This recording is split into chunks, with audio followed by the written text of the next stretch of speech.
అలసిన మనసుకు ఆసనందించే బతుకు జట్కా బండి ఓ, దారి చూపే బండి.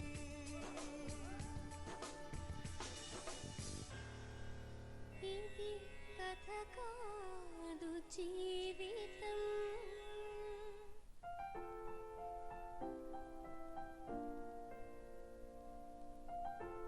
బతుకు చెట్కాబండి కార్యక్రమానికి స్వాగతం. ఇది కథ కాదు జీవితం. తల్లిదండ్రులతో తెగదెంపులు చేసుకున్న ఒక అబ్బాయి, విధివశాత్తు తల్లిదండ్రులను కోల్పోయిన ఒక అమ్మాయి ప్రేమించి పెళ్లి చేసుకున్నారు. తమకంటే ఎవరు లేకపోయినా ఒకరి కోసం ఒకరు కలకాలం కలిసి ఉండాలనుకున్నారు.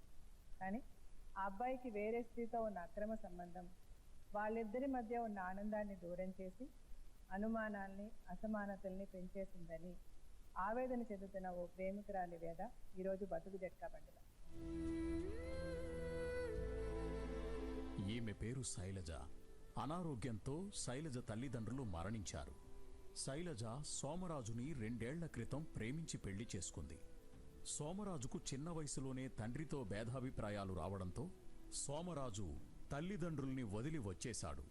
సోమరాజుకు ఫర్జానా అనే మహిళతో ఉన్న సంబంధం వల్ల సోమరాజు తనను ఉన్న ఒక్క కొడుకును సరిగ్గా పట్టించుకోవడం లేదు అని, 3వ నెల గర్భిణి అయిన తనను హాస్పిటల్లో చూపించడం లేదు అని, ప్రశ్నిస్తున్న తనను హింసిస్తున్న భర్తను మార్చి తనకు న్యాయం చేయమని బతుకు జట్కా బండిని ఆశ్రయించింది. తన ఆవేదనని మనతో చెప్పుకోవడానికి శైలజ ఇక్కడికి వచ్చింది.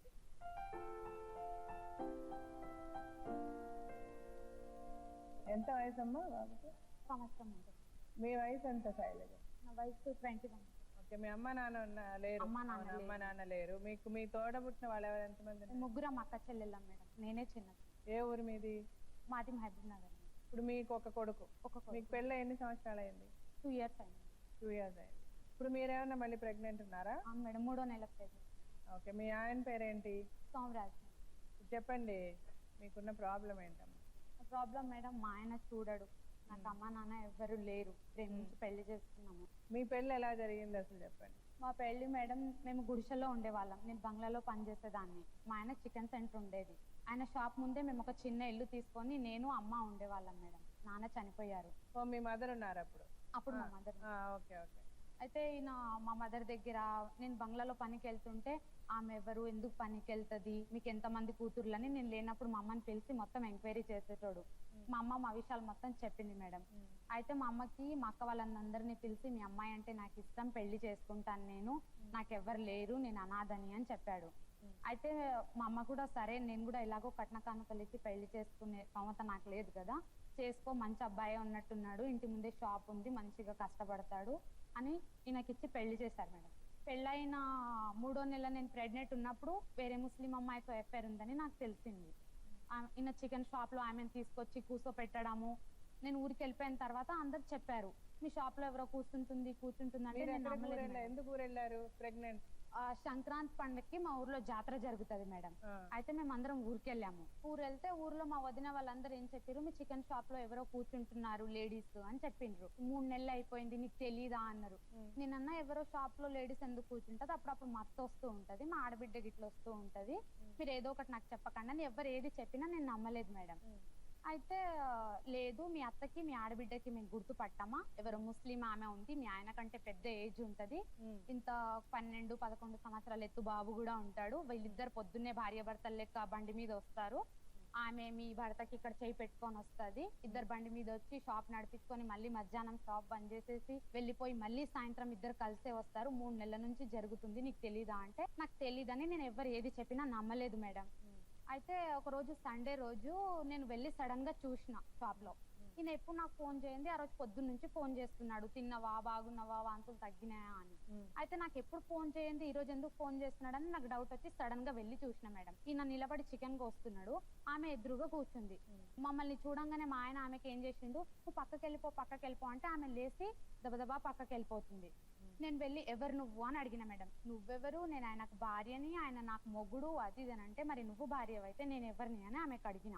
అడిగితే అంతలోపు మా ఆయన వచ్చి ఆమెకు బండి మీద కూర్చోబెట్టుకొని ఆమె కొడుకు కూర్చోబెట్టుకొని వెళ్ళిపోయిండు. నేను షాప్ ముందరనే ఉన్నాను, నేను మా అక్క.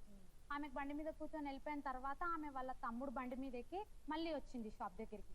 వస్తే వాళ్ళ తమ్ముడు అడిగింది, ఎవరమ్మా మీరంటే మా అక్క చెప్పింది, ఇలా మా చెల్లికి పెళ్లి చేసుకున్నాడు, ఇట్లా 3 నెలల గర్భవతి ఉంది మా చెల్లెలు అని మా అక్క మొత్తం వాళ్ళ తమ్మునికి చెప్పింది. అయితే మా ఇంట్లో మా అక్కతో పాటు 12 సంవత్సరాల నుంచి ఉంటున్నాడు అతను, ఎందుకు ఎంతమందిని ఇలా మోసం చేస్తాడు, నడవండి మనం పిఎస్కి వెళ్ళి మాట్లాడదామని వాళ్ళ తమ్ముడు పిఎస్కి తీసుకెళ్ళింది మేడం.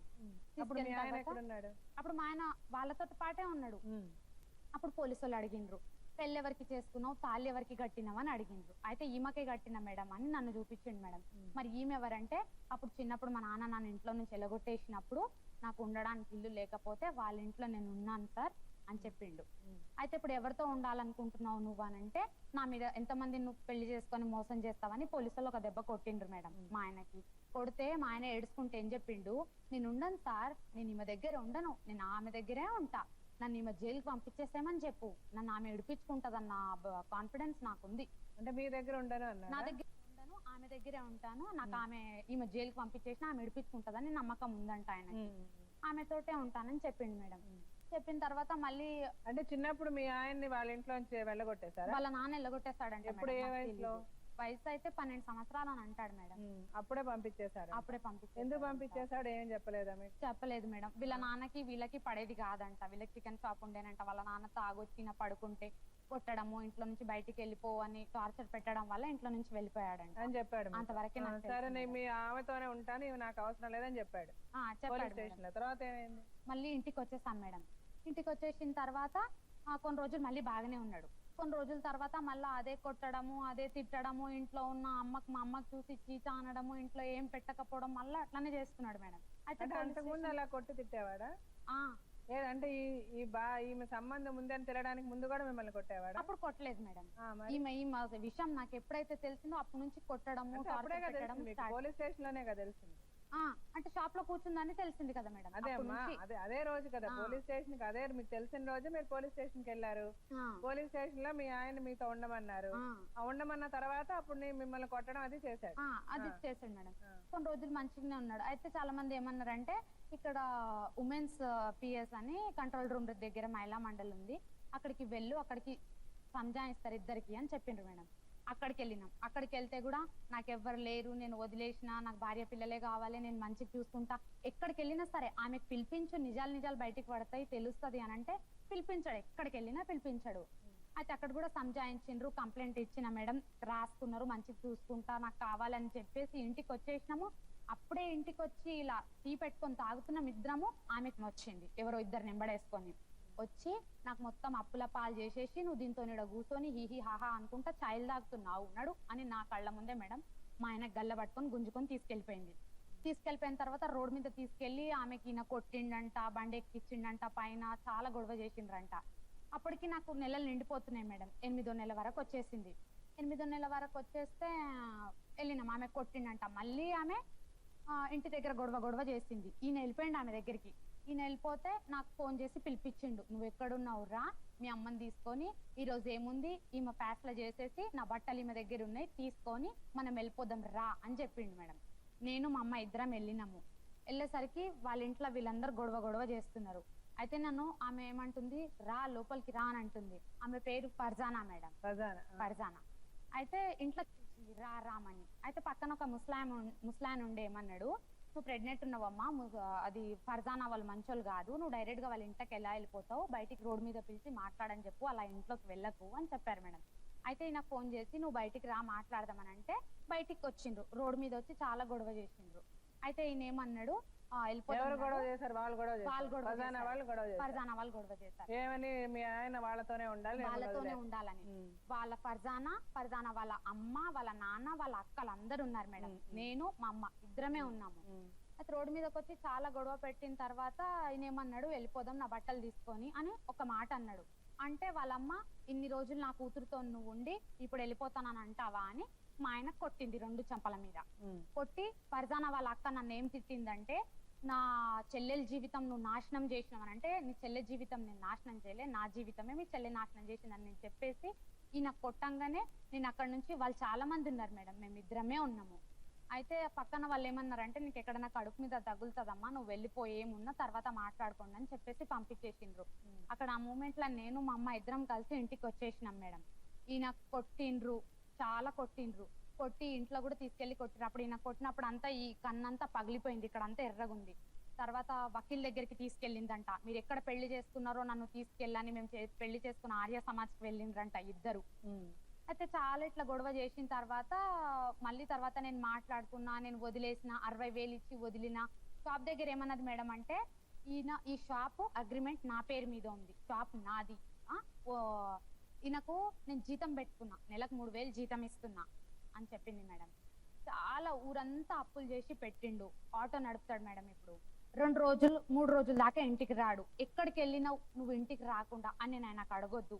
అడిగితే కొట్టడము, తిట్టడము. 3 రోజుల దాకా మగ మనిషి ఇంట్లో నుంచి బయటికి వెళ్ళిపోతే ఎక్కడ ఉంటాడు మేడం? ఇంకా ఫోను అర్ధరాత్రి 2 గంటల దాకా ఫోన్లు వస్తూ ఉంటాయి. ఫోన్ అసలు ఆయన ఫోన్ ఏ కలర్ ఫోన్ ఉందో కూడా నాకు ఇప్పుడు వరకు తెలీదు. ఫోన్ దాచి పెట్టుకుంటాడు. వారానికి కూరగాయలు తీసుకురాడు మేడం. కూరగాయలు తీసుకురమ్మంటే కొట్లాట, బియ్యం తీసుకురమ్మంటే కొట్లాట. పిల్లగానికి మేడం నెల సూదులకి 3 నెలలు అయిపోయింది, ఇప్పుడు వరకు హాస్పిటల్ తీసుకెళ్ళలే.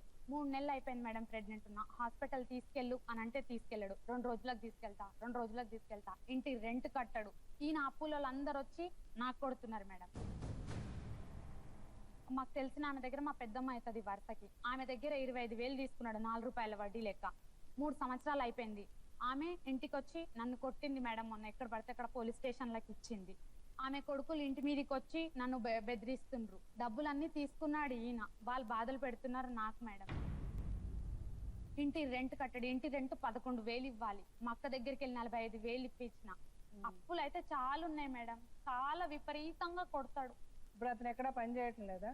ఆటో నడిపిస్తున్నాడు మేడం. ఆటో రోజుకి ఎంత వస్తుంది ఆటో నడిపి? నాకు తెలియదు మేడం. చెప్పడు. ఆటో అతని సొంత ఆటోనా అద్దె ఆటోనా? సొంతమే అంటాడు కానీ ఫైనాన్స్ అని నాకు వేరే వాళ్ళు చెప్పారు. ఇప్పుడు ఇంట్లో ఏమి డబ్బులు ఇవ్వడు? ఇంట్లో ఏమి. మీరు ఎక్కడన్నా పని చేస్తున్నారా? నేను పెళ్లి కాకముందు పని చేసిన మేడం. ఇప్పుడు ఎక్కడ చేయొద్దని, బాబు కూడా చిన్నగా ఉన్నాడు కదా. మరి ఎట్లా, మరి మీకు ఎట్లా గడుస్తుంది ఇంట్లో? తీసుకొస్తాడు. మొన్నటి దాకా అయితే 2 నెలల దాకా ఇంట్లో సరుకులు వెళ్ళలేదు మేడం. 2 నెలలు బయట వాళ్ళ ఇంట్లో తిని ఉన్నాను. బయట వాళ్ళ ఇంట్లో అంటే ఎవరి? బయట వాళ్ళంటే మా ఇంటి పక్కన ఒక తెలిసిన అక్క ఉంటది. మొన్నటి దాకా 1 నెల పని చేసిన. ఆ డబ్బులు ఉంటే ఆమెకి ఇచ్చి బయట తిన్నాను. ఏదైనా అంటే, నువ్వు ఉపాసం పడుకున్నావని నేను ఉపాసం పడుకోవాలా? నువ్వు ఏడుస్తున్నావని నీ కన్నీళ్ళు తుడుచుకుంటూ కూర్చోవాలా? నీ కడుపులో మండితే నువ్వు తింటావు, నా కడుపులో మండితే నేను తింటా. మెయిన్ ప్రతి దానికి ఒకటే చెప్తాడు మేడం, నిన్ను చంపేస్తా, నీ ఫ్యామిలీ అందరినీ చంపేస్తా, నీ ఫ్యామిలీ అందరినీ చంపేస్తా. 2 రూమ్లు ఉన్నాయి మేడం మాకు. ఇట్లా గొంతు పట్టేసుకొని లోపల రూమ్ లోకి తీసుకోపోయి ఈ 2 లైన్ ఉంటాయి కదా, వీడి దాకా గొంతులో వేసి తెరి నల్లి కిచ్కెలాకే మారదేతం అని అంటాడు. నీకు ఇదే ఇంట్లో చంపేసి పాతి పెట్టేసినా ఎవ్వరికి అర్థం కాదు. ఎడిపోతావు నువ్వు? నీ గుండెల్లో రైళ్లు పరిగెత్తిస్తా. పోలీస్ స్టేషన్కి వెళ్తావా, మహిళా మండలికి వెళ్తావా, ఎక్కడికి వెళ్ళినా నీకు న్యాయం జరగదు. అంటే ఆయన ఇష్టం వచ్చినట్టు ఎట్లా తిరిగినా మీరు అడగకూడదు అంతేనా? అడగకూడదు మేడం. అదే వదిలేసినా అని అంటాడు. మరి నువ్వు వదిలేసినప్పుడు, నువ్వు తప్పు లేనప్పుడు మరి నాకు తెలియాలి కదా నువ్వు వదిలేసినావని. నాకు ప్రూఫ్ చేపి అంటే ప్రూఫ్ చేపియాడు మేడం. ఫోన్ దాచి పెట్టుకుంటాడు. మొన్న అంటే ఇప్పుడు మీరు మీ ఇద్దరి మధ్య గొడవలు ఎట్లా వస్తున్నాయి? అతన్ని మీరు అడుగుతారు, ఇంటికి ఎందుకు రాలేదు, లేదా ఇంకా ఆవిడతో సంబంధం ఉందా, ఎవరితో ఫోన్లు మాట్లాడుతున్నావు, ఇలా మీరు అడిగినప్పుడల్లా అతను మిమ్మల్ని కొడతాడు. కొడతాడు. ఇంట్లో ఏం తీసుకురాడు మేడం. ఏదైనా తీసుకురా అంటే గొడవ పడతాడు. పిల్లోడికి హాస్పిటల్ తీసుకెళ్ళంటే గొడవ పడతాడు. నన్ను హాస్పిటల్ తీసుకెళ్ళంటే గొడవ పడతాడు. ఆగు, లేవు, ఏం చేయాలి? రెంట్ కట్టి, ఇంటి రెంట్ ఓనర్ వచ్చి గొడవ చేసి పోయిండంటే నేను కట్టను. ఒక రెంట్లో ఉండి రెంట్ కట్టుకోండి అంటారు మేడం. నేను కట్టను రెంటు. అప్పులు అయితే చాలా ఉన్నాయి మేడం. అప్పులు వాళ్ళందరూ వచ్చి నన్ను బాధ పెడుతుండ్రు, నన్ను కొడుతుండ్రు. అదే నా బాధ. సరే, ఇప్పుడు అతను పిలిచి మాట్లాడదాం.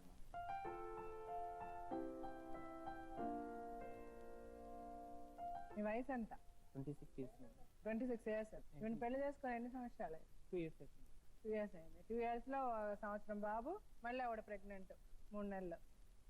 పిల్లల్ని కండడం తెలుస్తుంది, సంసారం చేయడం తెలుస్తుంది, పిల్లల్ని చూసుకోవడం తెలియటం లేదా? మేడం ఇప్పుడు మీరు ఇది పాయింట్ నోట్ చేయండి మేడం. ఆమె అంటుంది కరెక్టే. సంవత్సరం నేను మా షాప్ వెళ్ళిపోయింది మేడం. వెళ్ళిపోయిన తర్వాత నేను ఒక ఆటో కొన్నాను. అతను ప్రెగ్నెన్సీ ఉంటుంది, డబ్బులు ఎక్కడ లేకుండా నేను మమ్మీ డాడీ నుంచి దూరం అయిపోయాను. అయితే ఆమెకి 60,000 ప్రెగ్నెంట్కి అయింది మేడం. ఆటో అమ్మేసినాను నేను. అమ్మేసి ఆమె డెలివరీకి పెట్టాను. డెలివరీకి 50,000 అయిందా? ఎందుకంటే 10 days బాబు ఐసీయూలో ఉండే మేడం. ఎందుకంటే కొద్దిగా ఐసీయూలో ఆమెకు బాబుకు ఫిట్స్, బేబీకి ఫిట్స్ వచ్చింది.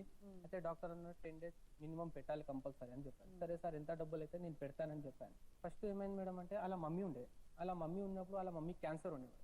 అలా మమ్మీ క్యాన్సర్ ఉన్నప్పుడు వీళ్ళకి మాట ఇచ్చాను, నేను పెళ్లి చేసుకుంటాను అంటే. మా చెల్లె పెళ్లి ఫస్ట్ అయిపోయింది. అయితే మా డాడీకి అన్నాను, నేను ఇట్లా బయట ప్రేమ అన్నికి ప్రేమించాను, నేను పెళ్లి చేసుకుంటాను అంటే మా డాడీ అన్నాడు, నేను రానియను, నువ్వు బయటనే చూసుకో, ఏది చూసుకున్నా, నాతోటి నీకేం సంబంధం లేదు. అంతకుముందు నాకు ఒక అఫేర్ ఉండే మేడం. ఆ అఫేర్ మీరు 12 ఏళ్ల వయసు అప్పుడే ఇల్లు వదిలి పంపించేశారు మిమ్మల్ని మీ ఇంట్లో. అది ఆమె చూడలేంది ఎలా చెప్పగలుగుతారు మేడం? నువ్వు చెప్తేనే నాకు తెలుసు. నాకేం ఏమని తెలుసు? చెప్పాను నీకు? నువ్వే చెప్పినావు కదా బొంబాయి వెళ్ళిపోయినా నేను చాలా ఏమని రోజులు చెప్పినా? footpath అది మీద అమ్మాయి చెప్పింది పడుకున్నాను. వినండి. నేను అదే నేను ఏం చెప్పినా? ఇంకొకటి, నువ్వు బాబు 10 days ఉన్నాడని చెప్పా కదా, బాబు మీద అబద్ధం చెప్పకు. బాబుది బ్లడ్ ఖరాబ్ ఉంది, అప్పు ఇవ్వండి అని అప్పు తీసుకొచ్చి తిన్నాడు. 10 days లేడు ఒకటి బాబు, 10 మేడం, days లేడు. ఆమెకి ఫస్ట్ మాట్లాడితే ముందు ఉండండి. 12 ఏళ్ళప్పుడు మీ ఆయన్ని పంపించేశారు, అవును. ఊర్లు తిరిగారని చెప్పారు మీరు. ఆ. అది ముందు అడగండి. నువ్వు చెప్పలే నాన్నమ్మ దగ్గర పెరిగిన ఏమని? 12 ఏళ్ల వయసులో మా నాన్న నన్ను ఎల్లగొట్టేసిండు అని. ఏమని చెప్పి అదే ఆమె చెప్పి మళ్ళీ ఏమైనా చెప్తున్నాను ఏమైనా కదా. చెవుడా నీకు? ఆమె ఆమె చెప్తుంది కదా. ఆ టైంలో స్కూల్లో ఉండే మేడం. అరే ఆవిడ అడిగింది ముందు విను. నువ్వు చెప్పలేదా? నేను చెప్పలే ఆ మాట. మా నాన్న తాగొచ్చి నన్ను టార్చర్ పెట్టేటాడు, అవేం చెప్పలేదు. కాళ్ళతో తన్నేవాడు, అవేం చెప్పలే నేను. అవేం చెప్పలేదా? అవేం చెప్పలే. సరే అవేమి చెప్పకుండా ఆవిడే చెప్తుంది. నేనే ఇప్పుడు నేను నా స్వయంతో నేను చెప్పలే కదా. నా డేట్ ఆఫ్ బర్త్ గురించి మీరు చూడండి మేడం, కావాలంటే నా 10th సర్టిఫికేట్ మీకు తెచ్చి నేను హ్యాండ్ ఓవర్ చేస్తాను మీకు. ఆ టైంలో నేనైతే స్కూల్లో ఉండే, ఆ స్కూల్ ఫోటో తీసుకొచ్చి ఇతను ఒక్క చూపించాను. ప్రూఫ్ లేదు మేడం. బాబుకి సంవత్సరం అయిపోయింది, బర్త్ సర్టిఫికేట్ తీసుకురాడంటే తీసుకురాడు. మాతో పాటు రేషన్ కార్డు దిగమంటే దిగడు మేడం. రేషన్ కార్డు దిగడానికి ఎందుకు భయపడుతున్నాడో నాకు అర్థం కావట్లేదు. రేషన్ కార్డు బాబుది ఇక్కడ లేదు birth కదా మేడం. certificate లేదు ఆల్రెడీ ఇప్పుడు నేను వరకు. ఎంఆర్ఓ ఆఫీస్ లో కనుక్కున్నాను, ఆధార్ కార్డు తీయచ్చు, ఇంకా సర్టిఫికేట్ తీయచ్చు. అయితే కొద్దిగా నేను ప్రాబ్లమ్స్ వల్ల నేను చేయలేదు మేడం. ఎందుకంటే నేను పేరు లేట్ పెట్టాను మేడం, బాబుకి పేరు చాలా లేట్ పెట్టాను. రేషన్ కార్డు జుట్టు కావాలంటే మేడం బాబుకి ఆడపిల్లలకు పెరిగిపోయినట్టు పెరిగిపోయింది ఇంత జుట్టు. అందరు తిట్టేవాళ్ళు, జుట్టు 11వ నెలకు తీసిండు, పేరు సంవత్సరం అయిన తర్వాత పెట్టిండు. ఏం చేయలేదు మేడం. బాబుకు అసలు ఒక్క వస్తువు కూడా పెట్టలేదు. అన్న పుట్టినప్పుడు 4 టీ-షర్ట్లు తీసుకొచ్చిండు మేడం. అంత చుట్టూ పక్కన పిల్లగాడు ఉంటే పిల్లగాని బట్టలు అడుక్కొని వేసుకుంటున్నా. ఓ పెళ్ళైన కాడ నుంచి 2 చీరలు ఇప్పియలేదు మేడం. మొన్న వాళ్ళ అమ్మనే ఫోన్ చేసి తిట్టింది, చీరలు కట్టమని చెప్పు, చీరలు ఇప్పిమని చెప్పు అని. నేను వేసుకున్న డ్రెస్సులు అంతా మంది ఇచ్చినవే మేడం. వాళ్ళ దగ్గర అడుక్కొని బట్టలు వేసుకుంటానేమన్నా చిన్నపిల్లనా మేడం, పైన ఒక కలర్ కింద ఒక కలర్ వేసుకోవడానికి. ఇప్పుడు మేడం ఆమె కష్టం బట్టలు చేస్తలేదు నేను ఎవరికి అంటుంది మేడం. చెప్పుకోవాలి మేడం? ఫస్ట్ అమ్మ ఆఫ్ ఉంటే ఆల్ అమ్మకి ఆమెకు అడగాల, నాన్నుంటే నాన్నకు అడగాల, అన్నలుంటే అన్నకు అడగాల. నేను నీతో కాక ఎవరితో చెప్పుకుంటా? అయితే అస్సలు పట్టించుకోడు మేడం, నన్ను అస్సలు పట్టించుకోడు. కొంచెం ఉండండి. మీరు చెప్పండి మీ స్టోరీ. బేబీ డెలివరీ అయిపోయింది, ఐసీయూ మీరు పెళ్లి అయినప్పటి నుంచి చెప్పండి. మీరు మీ ఇంట్లోనే అదే. ఉన్నారు, మీ అమ్మా నాన్న మిమ్మల్ని పంపించలే, పంపి మీరు ఇల్లు వదిలేసి అట్లా వెళ్ళలే, వెళ్ళలే మేడం. మీరు అనాథగా ఉన్నారని ఆమెతో చెప్పలే, లేదు చెప్పలేదు. ఏం చెప్పలేదు మీరు. సో మీరు మీ అమ్మా నాన్నతోనే ఉన్నారు. మీ చెల్లి పెళ్ళైంది, మీ చెల్లి పెళ్ళైన తర్వాత మీరు ఈ పెళ్లి మాట చేస్తా అన్నారు. ఆ. అప్పుడు మీరు ఈ అమ్మాయిని ప్రేమించాను, ఈ అమ్మాయిని చేసుకుంటానని చెప్పారు, అంతేనా? అదే మాట. అప్పుడు మీ నాన్న మీకు నాకు సంబంధం లేదు, నువ్వు పో అని చెప్తే నువ్వు ఈ అమ్మాయిని చేసుకున్నావు. కోర్టు నుంచి ఇంకా మా డాడీ రెగ్యులేషన్ లెటర్ బి తీసుకొచ్చాడు. భూమి ఇది ఇచ్చేది, ప్రాపర్టీస్ లో నీకు ఏం లేదు, నీ బతుకు నువ్వే బతుకు అని చెప్పారు. డెలివరీ అయిపోయిన తర్వాత ఇతను సంపాదించలేదు సరే అలా చెప్పిన తర్వాత మీరు మీ నాన్న దగ్గర నుంచి వేరుపడి ఈవెన్ పెళ్లి చేసుకున్నారా? మేడం. పెళ్లికి ముందు చెప్పారు చెప్పాను, మీ అమ్మా నాన్నతో విడిపోయానని చెప్పారు. చెప్పాను. ఆమెకు బి తెలుసు మేడం. ఆ. మా చెల్లె మ్యారేజ్ బి అలా ఇంటి ముంగట ఉన్నప్పుడే నిన్నే తీసుకొచ్చి పెట్టాను. ఫస్ట్ నేను వీళ్ళతోటి నేను పరిచయమైన 2 years తర్వాత మ్యారేజ్ చేశాను. ఫస్ట్ వీళ్ళు ఒక గుర్తలో ఉంటుండే, ఒక చిన్న ఇంట్లో ఉంటుండే. వాళ్ళకు ఒక వీళ్ళ అమ్మకు ఒక రూమ్ తీసుకొచ్చున్నాను. నడిపించిన తర్వాత ఇంకా వాళ్ళ అమ్మ క్యాన్సర్ ఉండే, అన్న తమ్ముడు ఎవరు లేకుండే. ప్రతి రోజు అంటే వారానికి ఒకసారి హాస్పిటల్ నేను తీసుకెళ్తుండే. అయితే డబ్బులు అయితే పెట్టే నాకు అంత శక్తి లేదు, మనకు కష్టం చేసి తినంతకే మనకు ఎక్కువ ఉంది. సరే అని వాళ్ళ అమ్మ, నా అమ్మ కన్నా ఎక్కువ వాళ్ళ అమ్మకి చూసి నేను మన లీలాఫర్ హాస్పిటల్ ఉంది కదా, నేను తీసుకెళ్తుండే క్యాన్సర్. నా చేతితోటే టాబ్లెట్స్ ఇస్తుండే, అడగండి వాళ్ళ అమ్మ కావాలంటే. సరే ఓకే. తర్వాత దాని తర్వాత మేడం ఇప్పుడు ఈమె ప్రెగ్నెంట్ అయిపోయింది. ఇంకొకటి నాకు కష్టం చేస్తున్నాడు, ఇతనికి పాలు రావు మేడం. 9 Proof అని మేము డాక్టర్ దగ్గర వెళ్ళాం మేడం. ఇతనికి పాలు వస్తలేవు, మొత్తం పాలు తాకిస్తే ఎలర్జీ వచ్చేస్తుంది బాబు. కానీ ఇతనికి నేను హాస్పిటల్ వెళ్ళిన తర్వాత అక్కడ ఏమన్నాడంటే అతను డాక్టర్, నేను ఒక పౌడర్ రాసిస్తాను, పాల పౌడర్, బాబుని తాకిపించాను. ఏ పౌడర్ అంటే 9 Proof అని ఒక పాలు ఉంటుంది, 500 550 ఉండదు. వారానికి 2 డబ్బాస్ అయితే మేడం.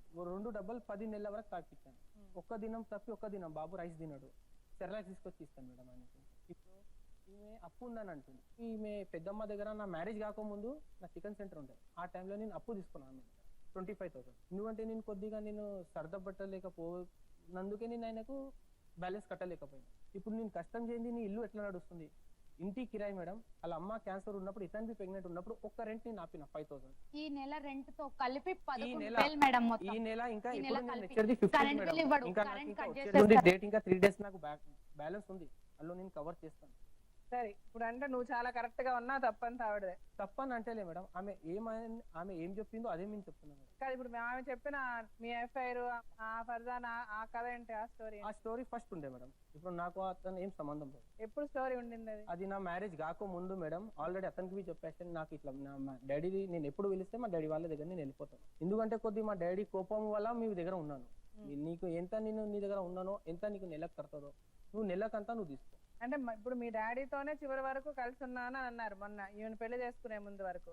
ఈ మధ్యలో ఫర్జానా ఎప్పుడు వచ్చిందో ఆవిడ దగ్గర ఎందుకు ఉన్నారు వెళ్ళి? లే మేడం, అప్పుడు లేకుండే ఈమె అప్పుడు లేకుండే. మా డాడీ కన్నా ఫస్ట్ ఆల్ ఉండే. మా డాడీకి నాకు బిజినెస్ తో గొడవ అయింది ఎప్పుడు? ఒక 2 years బ్యాక్ మేడం. మీకు పెళ్ళి అయ్యి 2 years అయిందండి ఆవిడ. ఇది గొడవ అయిన 5-6 days కి మేము మ్యారేజ్ చేసుకున్నాం మేడం.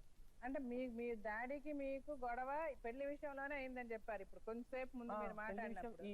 ఈ మాట చెప్పిన మళ్ళీ ఇప్పుడు మళ్ళీ కొత్తగా మళ్ళీ నా డాడీకి నాకు పడేది కాదు అందుకే నేను వెళ్ళి ఫర్జానా దగ్గర ఉన్నానని చెప్తున్నారు. అదెప్పుడు ఇదెప్పుడు? నువ్వు చెప్పే దాంట్లో పొంతన ఉండాలా?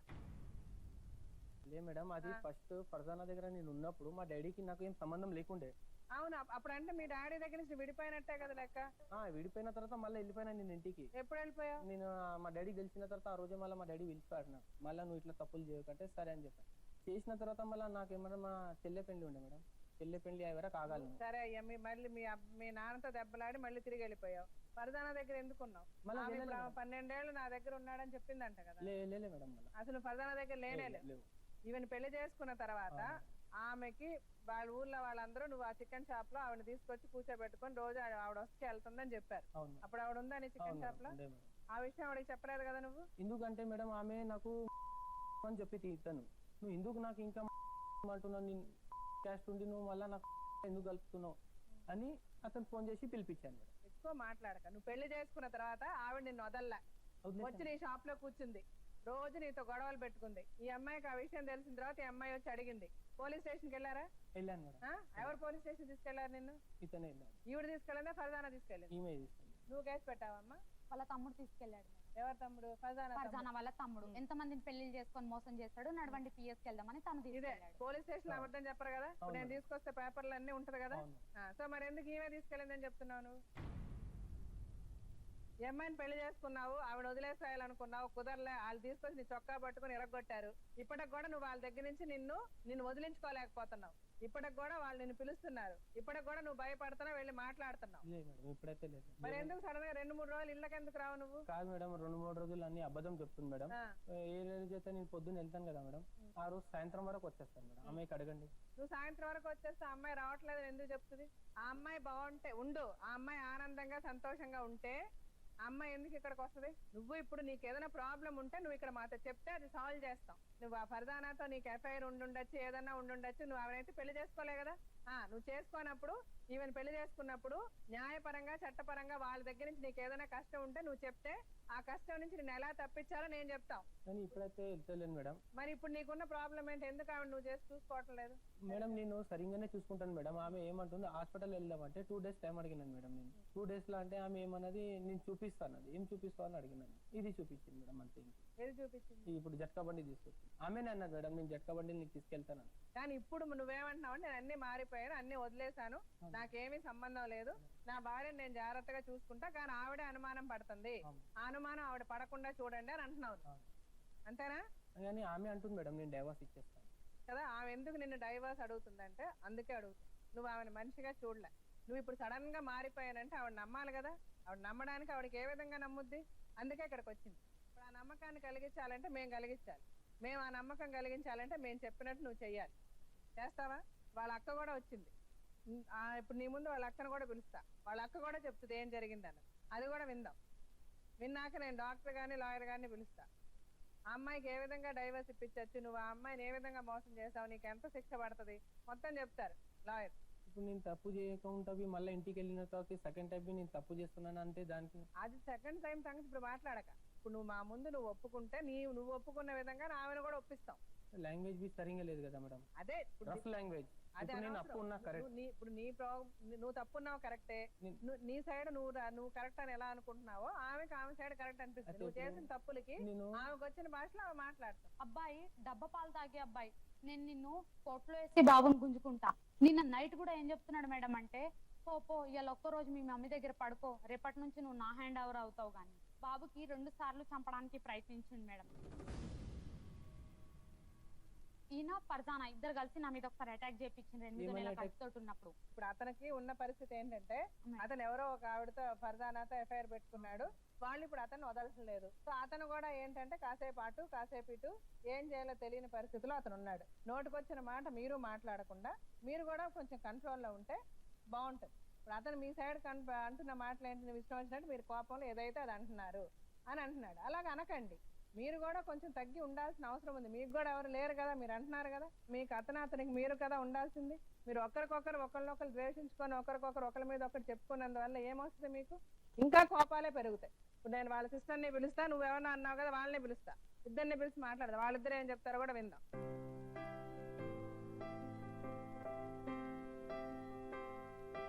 మీ పేరు? అనుష. మీరు ఎక్కడ ఉంటారు? మెహదీపట్నంలో ఉంటాను. చెప్పండి అనుష, వీళ్ళ ప్రాబ్లం ఏంటి, మీకు తెలిసింది ఏంటి చెప్పండి. తెలిసింది ఏంటంటే మేడం, అదే పెళ్లి చేయించాం. మేము ఇద్దరు ఒకరినొకరు ఇష్టపడ్డాము అంటే మాకు ఇష్టం లేకున్నా కూడా ఆర్య సమాజ్ తీసుకెళ్లి పెళ్లి చేయించాం మేమే దగ్గరుండి. చేయించిన ఒక 3 నెలలేమో మంచిగా ఉన్నారు మేడం. అప్పటి నుంచి చాలు టార్చర్, కొట్టడము, చేయడము, వేరే అఫేర్ ఉందని మాకు తెలిసినప్పటి నుంచి చాలా అదే వేధించడము, చేయడం. 4 రోజులు ఇంటికి రాడు. ఇప్పుడు లేదని అంటున్నారు కదా మేడం, ప్రూఫ్ చేయమని చెప్పండి, మేము నమ్ముతాము. అంతేకాని ఇప్పటికీ కూడా 3-4 రోజులు ఇంటికి రాడు మేడం. ఇంటికి రాడు. ఎక్కడికి వెళ్ళినావు అంటే నేను పనికి వెళ్తున్నాను అంటాడు. ఎన్నో అప్పులు ఉన్నాయి మేడం. పనికి వెళ్తే అప్పులన్నా తీరాలి కదా, అప్పులు తీరవు, ఇంటికి రావు. రాకపోతే మాకు ఎలా తెలుస్తుంది ఎక్కడికి వెళ్తున్నావు, ఏం చేస్తున్నావు. చిన్న బాబు ఉన్నాడు మేడం, 1 సంవత్సరం బాబు. బాబుకి హాస్పిటల్కి తీసుకెళ్ళాలి, మంత్లీ ఇంజెక్షన్ ఇప్పియాలన్నది అనేది కూడా టైంకి జరగదు. ఆయన వల్ల మాకు వచ్చేది ఏం లేదు మేడం. మా సిస్టర్ సంతోషంగా ఉండాలి, ఆమెకు ఏదైనా న్యాయం జరగాలి, వాళ్ళు కలిసి ఉండాలనేది మేము చేస్తున్న ప్రయత్నం. ఇప్పటికి కూడా ఇంకా అతను అలాగే ఉన్నాడు. అండ్ ఇప్పుడు కూడా ఆవిడ వస్తుందా, ఫర్జానా వస్తుందా? ఇప్పటికీ వదిలేస్తున్నాను, నేను అసలు వెళ్ళట్లేదు అంటున్నాను మేడం. ఆవిడ ఇంటికి రావడం జరిగిందా అంటే? ఒకసారి వచ్చింది మేడం, గొడవ అయ్యింది. ఆవిడ ఇప్పుడు ఇంటికి రావట్లేదు, కానీ ఇతని ఇంటికి ఎన్ని రోజుల నుంచి ఆవిడ రావట్లేదు? మా ఇంటికి ఆవిడ రాదండి. సంవత్సరం అయిపోయింది మేడం, బాబు పుట్టక ముందు. అదేదో మీరు టీ తాగుతుంటే వచ్చింది అప్పుడే, అది సంవత్సరం ముందు. ఆ తర్వాత ఆవిడ రాలేదు. మిమ్మల్ని ఆవిడ ఏమన్నా ఫోన్లో ఈయనలో మాట్లాడడం ఏమన్నా చేసిందా? ఏం చేయలేదు మేడం, ఏం చేయలేదు. అదే లాస్ట్ అయిపోయింది. అదే లాస్ట్ సంవత్సరం తర్వాత మరి ఈ 1 year ఇతను మటుకు ఇట్లాగే టైంకి రాకుండా చేయకుండా ఇక ఇదే నడుస్తుంది మేడం. మీరు అనుకోవడం మటుకు ఆవిడతో సంబంధం ఉంది కాబట్టి అతను రావడం లేదు, మిమ్మల్ని చూడటం లేదని మీరు అనుకుంటున్నారు. ఇంకా నేనైతే ఎప్పుడు వెళ్ళలేదు. ఎక్కడ మా ఇంటికి వాళ్ళ ఇంటికి 10 నిమిషాల దారే ఉంటది మేడం. చాలా మంది చెప్తూ ఉంటారు, మీ ఆయన చిన్న చిన్న టవల్లు కట్టుకొని బయట రోడ్ మీద కనిపిస్తూ ఉంటాడు, అది ఇదని చాలా మంది చెప్పారు. కానీ నేను ఏది నమ్మలేదు మేడం. నమ్మలేదు కానీ మీరు ఆయన అడుగుతుంటారు. అడుగుతున్నా, అక్కడ కనిపించావంట కదా ఇలాంటి మనుషులకి, ఏంటి మళ్ళీ వెళ్తున్నావు అంటే నేను వెళ్ళలేదు, వాళ్ళు ఎవరిని చూసి ఎవరనుకున్నారు. ఇప్పుడు మేడం ఫస్ట్ అడిగేదాన్ని మేడం, ఇప్పుడు ఈ మధ్య అసలు ఆ టాపిక్ నేను తీయట్లేదు. కావాలంటే అడగండి. బాబు పుట్టినప్పటి నుంచి నేను అడగట్లేదు, ఆ మహిళా మండలి అయిపోయిన తర్వాత నుంచి నేను ఆ టాపిక్ ఎత్తట్లేదు మేడం. నా ప్రాబ్లం అంతా నన్ను చూడడు, అప్పుల వాళ్ళు నన్ను వచ్చి కొడుతున్నారు. ఇప్పుడు అతను చేసిన తప్పులన్నీ ఒప్పుకొని అసలు నేను అప్పులు కట్టుకుంటా, నా పెళ్ళాన్ని జాగ్రత్తగా చూసుకుంటా, నేను ఆవిడని కొట్టను, నా అన్ని అతను రాసిచ్చిన, ఇప్పుడు అతని సంపాదన ఎంత ఉంటుందో ఆ సంపాదన ప్రకారం మిమ్మల్ని చూడగలరు, అంతే కదా. సో అందుకని మీరు కూడా నేనేమంటానంటే అతనికి ఉన్న పరిధిలో అతన్ని అర్థం చేసుకొని మీరు కూడా బ్రతకాలి. అలాగే ఇప్పుడు ఆయన డాక్టర్ గారు కూడా వచ్చి మీరిద్దరు ఇష్టపడే కదా పెళ్లి చేసుకున్నారు. ఇష్టపడి పెళ్లి చేసుకున్నా కూడా మీ ఇద్దరిలో ఎందుకు ఇంత ఒక డిఫరెన్స్ ఆఫ్ ఒపీనియన్, ఎందుకు ఇంత గొడవలు వస్తున్నాయి? సో సైకలాజికల్ గా మానసికంగా మీరిద్దరిలో ఏదో తప్పులు ఉన్నాయి. ఆ తప్పులు ఏంటి, ఎలాగ కరెక్ట్ చేసుకోవచ్చు వాటిని అన్నది కూడా ఆయన చెప్తారు. అది ముందు విన్నాక ఆ తర్వాత మీరిద్దరు చెప్పండి మీకు కావాల్సింది ఏంటి, మేమిద్దరం కలిసి ఉండడానికి అని. అది నేను మీ ఇద్దరు చెప్పిన దాంట్లో ఏది మంచి ఏది చెడు అన్నది చెప్తా. దానికి మీరు ఒప్పుకుంటే ఇద్దరు కలిసి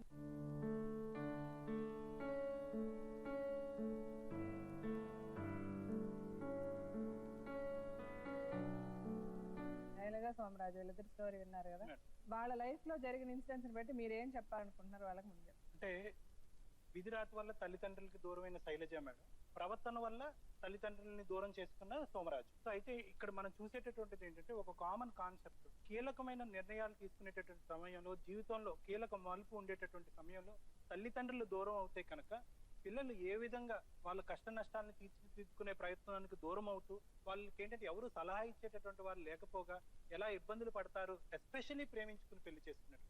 ఇదే సమయంలో సోమరాజు నీ తల్లిదండ్రులు సపోర్ట్ ఉన్నా, శైలజ తల్లిదండ్రులు బతుకున్నా కూడా ఖచ్చితంగా ఎంతో కొంత మాట సహాయం చేసి వీళ్ళిద్దరు సంసారాన్ని చక్కదిద్దే ప్రయత్నం చేసి ఉండేవారు. సో ప్రధానంగా మనకి ఇక్కడ కనిపిస్తుంది ఏంటంటే టోటల్ గా ఐసోలేట్ అయినటువంటి ఇద్దరు ప్రేమికులు, కంప్లీట్ గా ఏకాకి అయినటువంటి ఇద్దరు ప్రేమికులు. వీళ్ళకి సపోర్ట్ చేస్తున్నటువంటి వ్యక్తులు అందరూ కూడా వీళ్ళ గురించి పూర్తి స్థాయిలో తెలిసినటువంటి వ్యక్తులు కాదు మేడం. కొద్దో గొప్ప సహకరించాలన్న తప్పదు అన్నటువంటి పరిస్థితిలో సహాయం చేసినటువంటి వ్యక్తులు. అయితే ఏదైతే కారణం వీళ్ళిద్దరూ ఏ అయితే కారణాల వల్ల, విధిరాత వల్ల అయినా చేతులారా తల్లిదండ్రులు దూరం చేసుకున్న సోమరాజు అయినా అవనియండి, ఏ కారణం చేతైనా దూరం చేసుకున్నా కూడా దానికి ఫైనల్ గా మనకు కనిపించినటువంటి రిజల్ట్ ఏంటంటే వీళ్ళిద్దరిలో పెరిగిపోయినటువంటి భావోద్రేకాలు. ఇప్పుడు ఇక్కడ చూస్తే కనుక సోమరాజు ఇనీషియల్ పార్ట్ అంటే ఆ మ్యారేజ్ అయినటువంటి కొత్తలో, ఈ 2 సంవత్సరాల కొత్తలో ఇద్దరు బానే ఉండేవారు. పిల్లలు బాబు పుట్టేంత వరకు కూడా, ఇన్ఫాక్ట్ క్యాన్సర్ తో బాధపడుతున్న ఆ తల్లికి కూడా కొంతవరకు అతను సహాయం చేశాడు. అక్కడ వరకు ఒక కొడుకులాగా పాత్ర వహించినా కూడా ఎప్పుడైతే అవతల వ్యక్తికి ఎవరితో అయితే ఇతనికి ఎఫైర్ ఉందో ఆ వ్యక్తి నుంచి ఎప్పుడైతే ఇతనికి ఒత్తిడి మొదలైందో అక్కడి నుంచి ఇతని ప్రవర్తనలో మార్పు కనిపించిందని మనం చెప్పుకోవచ్చు. ఎందుకంటే ఇతను తీసుకునేటటువంటి నిర్ణయాల్లో విపరీతమైనటువంటి తొందరపాటు ఉంటుంది. ఒక షర్ట్ మార్చినంత విధంగా అతను ఏంటంటే మనుషులను మార్చేటటువంటి ఆలోచన. ఈ ప్రధానమైనటువంటి ఆలోచన వల్లే సోమరాజు ఈ రోజు నువ్వు నీ తరపున మాట్లాడేటటువంటి వాళ్ళు ఎవరు లేరు, నీ తల్లిదండ్రులు లేరు, మీదంతా చక్కటి జాయింట్ ఫ్యామిలీ. అలాంటి జాయింట్ ఫ్యామిలీ కూడా ఎవండి మీ సోమరాజు గురించి మీరు ఏం చెప్తారు అంటే కనుక నీ తరపున మాట్లాడటానికి కానీ, నిన్ను సహాయం చేయటం గురించి కానీ, లేకపోతే నువ్వు ఇంత కష్టాల్లో ఉన్నావు అయ్యో పాపం అనేటటువంటి సానుభూతి కానీ ఎక్కడి నుంచి కూడా మాకు రాలేదు. ఇది చాలా విచిత్రమైనటువంటి కోణం అని మనం చెప్పుకోవాలి. చూడటానికి నువ్వు చాలా అమాయకుల్లో ఉన్నావు, చాలా మంచిగా మాట్లాడుతున్నావు, కానీ ఇక్కడ ఎక్కడొచ్చిందంటే డిఫరెంట్, నీ మాటలకి, నీ ఆలోచనకి, నీ చేతలకి పొంతన లేకపోవటం. ఇది ఎంత ఇంపార్టెంట్ ఇష్యూ అంటే కనుక చాలా జీవితాలని చిన్నాభిన్నం చేసేస్తుంది అనమాట. చిన్న వయసులో నువ్వు తీసుకునేటటువంటి కీలకమైనటువంటి నిర్ణయాలు మీ తల్లిదండ్రుల అసహనాన్ని పెంచినాయి. వీడు ఎప్పటికీ బాగుపడ్డు, ఎప్పటికీ మారడు అనేటటువంటి ఉద్దేశంతో ఆఖరికి నిన్ను గడప కూడా తొక్కకుండా నిన్ను ఇంట్లోంచి బయటకు పంపించి కాగితం కూడా రాసుకుని మా ఆస్తుల్లో నీకు ఎటువంటి భాగం లేదు అని చెప్పి నిన్ను బయటకు పంపించారు అంటే కనుక వాళ్ళు ఎదురైన మూర్ఖులైనా అయి ఉండాలి, లేకపోతే నీ ప్రవర్తన అంత భయంకరంగానే అయి ఉండాలి. సో అదే ఏదైతే అనాలోచితమైనటువంటి నిర్ణయాల వల్ల వాళ్ళందరినీ ఇబ్బంది పెట్టావో అదే అనాలోచితమైనటువంటి ప్రవర్తన వల్ల ఇంకో జీవితాన్ని కూడా ఇప్పుడు పాడు చేస్తుంది. ఈ అనాలోచితమైనటువంటి నిర్ణయాలు తీసుకుని తప్పుడు తోవలో పోయేటటువంటి నీ జీవితం అంతా కంప్లీట్ గా గాడి తప్పింది. నీకు ఒక గమ్యం లేదు. ఇప్పుడు ఆ అమ్మాయి కరెక్టా, ఈ అమ్మాయి నీ భార్య, ఇటువంటి చిక్కుముళ్ళలో, ఇటువంటి ఊబిలో నువ్వు ఈ రోజు కూరుకుపోయావు. ఇది ప్రపంచంలో ఎవరికైనా కూడా నీ వయసులో ఉండేటటువంటి వాళ్ళకి ఇది నేర్చుకునేటటువంటి ఒక పెద్ద గుణపాఠం. తల్లిదండ్రులు తీర్చిదిద్దేటటువంటి విషయంలో వాళ్ళకి ఎదురుగుంటా వెళ్ళి వాళ్ళని ఎదిరించి మనం ఏదో తక్కువ సమయంలోనే మనం ఏదో ఆర్థికంగా స్థిరపడదామనో లేకపోతే మన దారి మనం చూసుకుందామనో షార్ట్ కట్ తెచ్చుకేటటువంటి వాళ్ళకి ఇదే పరిస్థితి. నిన్ను ఇప్పుడు ఒక విధంగా నిన్ను మందలిస్తున్నా కూడా నీ మీద నాకు ఎటువంటి కోపం లేదు. ఫస్ట్ నీ కథ అంతా వింటం మొదలు పెట్టినప్పుడు నాకు చాలా సానుభూతి కలిగింది. అయ్యో ఈ అబ్బాయి ఏమీ చేయని తప్పుకి తల్లిదండ్రులని దూరం అయ్యాడేమో అని. తర్వాత నెమ్మదిగా నీ కథ అంతా కూడా జీర్ణించుకునే కొద్దీ ఇక్కడ నీకు ఎక్కడో అనాలోచితమైన నిర్ణయాలు ఇప్పటికీ కూడా ఏం డిలే అవ్వలేదు. ఇప్పటికైనా కూడా నీ జీవితాన్ని నేను ఇక్కడ చెప్పేది ఏంటంటే మేడం, ఫస్ట్ అతని క్యారెక్టర్ అతన్ని ఇంప్రూవ్ చేసుకుంటే, అతని పర్సనాలిటీని అంటే ఇంట్రోస్పెక్షన్ అని మనం అంటా ఉంటాం. నేను ఎక్కడ తప్పు చేశాను, నేను ఎక్కడ తప్పు చేస్తున్నా, ఇంతమంది మనుషులు నన్ను ఎందుకు చేదరించుకుంటున్నారు, నన్ను ఎందుకు అసహించుకుంటున్నారు, ఎందుకు నన్ను దూరం పెట్టారు, ఎందుకు నేను పెళ్లి చేసుకున్నా కూడా ఒక భర్తగా కానీ ఒక తండ్రిగా కానీ నేను ఎందుకు పాత్ర వహించట్లేదని ఇంట్రోస్పెక్షన్ చేసుకుంటే కనుక తర్వాతే భర్త పాత్రలోకి కానీ తండ్రి పాత్రలోకి కానీ అతను వెళ్ళగలడు.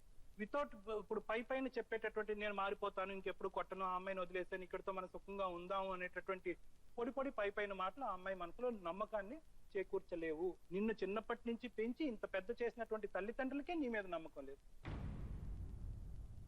సరే ఆ నమ్మకాన్ని అంతా పక్కన పెట్టి ప్రేమించాను కాబట్టి ఆ అబ్బాయిని పెళ్లి చేసుకుంటాననే ఉద్దేశంతో ఆ అమ్మాయిని ఎదుర్కొంటా వచ్చి జస్ట్ ఒకే ఒక మాట నమ్మకం అనేటటువంటి ఒక మాటతో నీకు దగ్గర అయింది. ఆ అమ్మాయి పరిస్థితి ఇప్పుడు ఏంటి? పోలీస్ స్టేషన్ చుట్టూ తిరగటం. శైలజ విషయానికి వస్తే మేడం ఇప్పుడు ఏంటంటే తండ్రి చనిపోయాడు మేడం, తల్లి కూడా అనుకున్నటువంటి పరిస్థితిలో క్యాన్సర్ తో భయంకరమైనటువంటి పరిస్థితిలో చనిపోయిందని మనకు తెలిసింది. అయితే ఏంటంటే ఇవన్నీ కూడా జరిగినా కూడా భర్తని తల్లిని తండ్రిని అన్ని చూసుకుని ఇక్కడికి వచ్చింది. తీరా చూస్తే కనుక వెంటనే తనకు కనిపించింది ఒకటి, అదేంటంటే శూన్యత.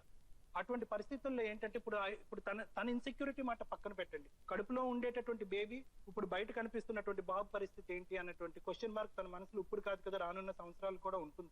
అయితే ఇప్పుడు ఇతని బాధ్యత ఎంత ఎక్కువ పెరిగిపోయిందంటే సోమరాజు యొక్క బాధ్యత తన ఇన్సెక్యూరిటీ తీయటమే కాకుండానే పిల్లలు తండ్రిగా కూడా తను ఎలాగ మంచి పాత్ర అంటే సమాజం అంతా కూడా నమ్మేటటువంటి ఒక మంచి పాత్రలో అతను ఎప్పుడు ఎలాగ జీవించగలడు అనేటటువంటి విషయాన్ని మనందరికీ చెప్పగలిగితే కనుక ఖచ్చితంగా వీళ్ళిద్దరు ఒకటవ్వచ్చు, హ్యాపీగా ఉండొచ్చు, సంతోషంగా ఉండొచ్చు. ఫస్ట్ ఇలా మీ వయసులో ఉన్న ఈ ప్రోగ్రామ్ చూస్తున్న అందరికీ నేను చెప్పదలుచుకుంటున్నది ఒకటమ్మా, ఆల్రెడీ ఒక బిడ్డని కన్నారు, ఇన్ని కష్టాలు ఇన్ని ఫేస్ చేస్తున్నారు, రెండో బిడ్డ అవసరమా మీకు?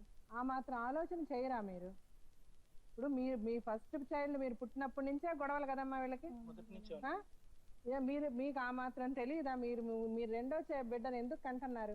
ఎవరిని ఏ దేశాన్ని ఉద్ధరించడానికి, దేశంలో ఎవరిని ఉద్ధరించడానికి కంటున్నావు? ఇప్పుడు మీరు యాక్చువల్గా ఇతని బిహేవియర్ అంటే ఇతను యాక్చువల్ గా ఇంట్లో గొడవలు పడి వచ్చేసిన దగ్గర నుంచి ఇంకొక ఎఫ్ఐఆర్, ఆవిడతో అది నడపడం, అన్నేళ్ళు ఉండడం, ఆ తర్వాత లవ్ చేయడం, పెళ్లి చేసుకోవడం, ఎక్కడికక్కడ అది వదిలేసుకుంటాడు అనుకున్నాడు. వాళ్ళు మామూలుగా వదలలే, ఇరగొట్టారులేండి, అలా రోడ్ల మీద పెట్టి ఇరగొట్టారు. ఇప్పుడు pre marital affair and extra marital affair, మీకు అఫైర్ ఉందని మీరే ఒప్పుకుంటున్నారు, కానీ మ్యారేజ్ అయిన తర్వాత కూడా అఫైర్ కంటిన్యూ చేస్తున్నారా లేదా, అది ఒప్పుకుంటున్నారా మీరు? అఫైర్ ఇంకా అసలు కలవట్లేదు ఆమెతోని.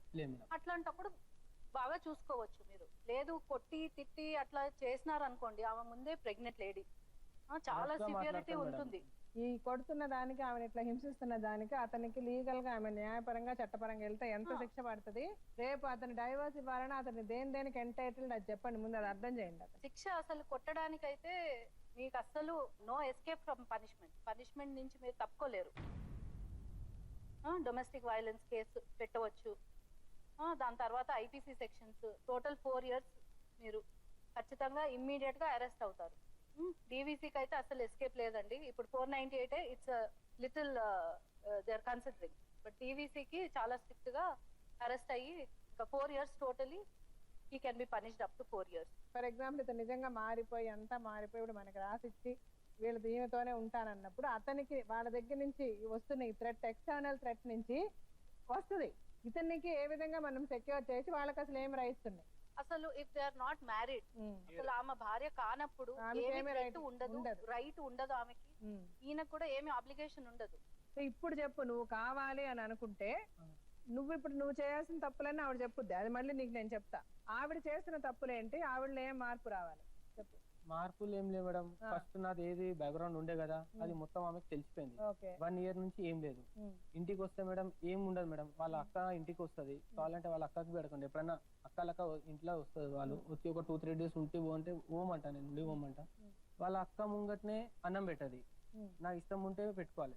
గిన్నెలు దోమంటే నేను దోమను మేడం, ఆమె ఎప్పుడన్నా బ్యాడ్ సిచ్యువేషన్ లో ఉంటే నేను దోమతా, బట్టలు బి తోమనా, ఆవిడ హెల్త్ బాగోకపోతే నువ్వు చేస్తా. నువ్వు ఒక జగలన్న దగ్గర ముక్కు రాసుకుంటా, నువ్వు పడి నువ్వు చేయాలంటే నేను నాతోటి అది కాదు. సో ఇప్పుడు నీకు ఇంట్లో ఆవిడ ఒక భార్యగా నువ్వు బయట కష్టపడి వస్తావు, ఇంట్లో కావాల్సిన సామాన్లన్నీ నువ్వు కొనుక్కొస్తావు, వాళ్ళకి కావాల్సినవన్నీ నువ్వు చూస్తావు, ఆవిడ ఒక భార్యగా ఇంటిని శుభ్రంగా ఉంచుకొని నీకు టైంకి తిండి పెట్టి నీ పిల్లలు జాగ్రత్తగా చూసుకుంటే చాలు. ఇల్లు శుభ్రం పెట్టుకుంటే చాలు, తిండి బి అంతా ఏం అవసరం లేదు. తిండి లేకుంటే మనం హోటల్ నుంచో బయట నుంచో తీసుకొని ఇద్దరం తింటాం.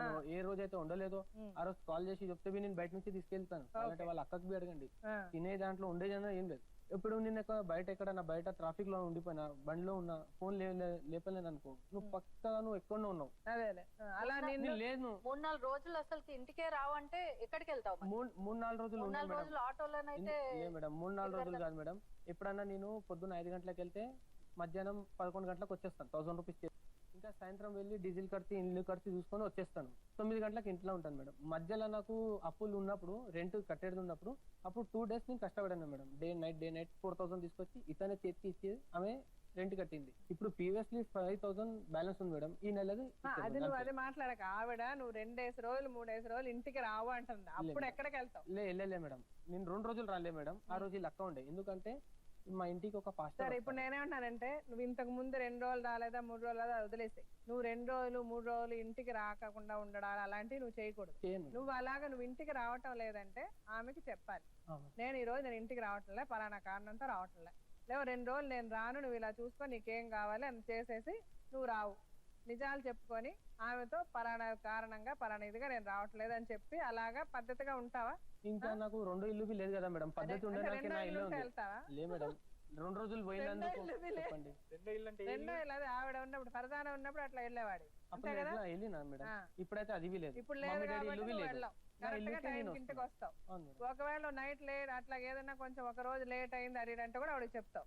ఫోన్ చేసి చెప్తాను. ఇప్పుడు మీరు మాట్లాడినవన్నీ మీరు రాసి ఇవ్వాలి, అవును మేడం. సరేనా? ఇప్పుడు మీరు కూడా అతను చెప్పినట్టుగా టైంకు ఇంటికి అతను టైంకి వస్తాడో, 1 గంట లేట్ వస్తాడో, 1 గంట ముందు వస్తాడో, అతను డబ్బులు సంపాదించాలి కదా బయటకు వెళ్ళి, అతను ఏదో చేసి సంపాదించి వస్తాడు. సో మీరు కూడా ఊరికనే అనుమానపడి మాట్లాడితే నువ్వు అక్కడికి వెళ్ళావు ఇక్కడికి వెళ్ళావు దాంతో ఉందని మీరు మాట్లాడదు. సో ఇవన్నీ మనసులో పెట్టుకొని మంచిగా ఉండడానికి ప్రయత్నించాను. ఫస్ట్ నువ్వు ఇంతవరకు ఆమెను హింసించిన దానికి ఒక సారీ చెప్పు నా ముందు. మంచిగా చూసుకుంటాను మేడం. కొట్ట నీకు అమ్మాయితో చెప్పు, నాతో కాదు. మంచిగా చూసుకుంటాను. అంటే ఏం కావాలి, నాకు మాత్రం ఎవరున్నారు, నువ్వు తప్ప.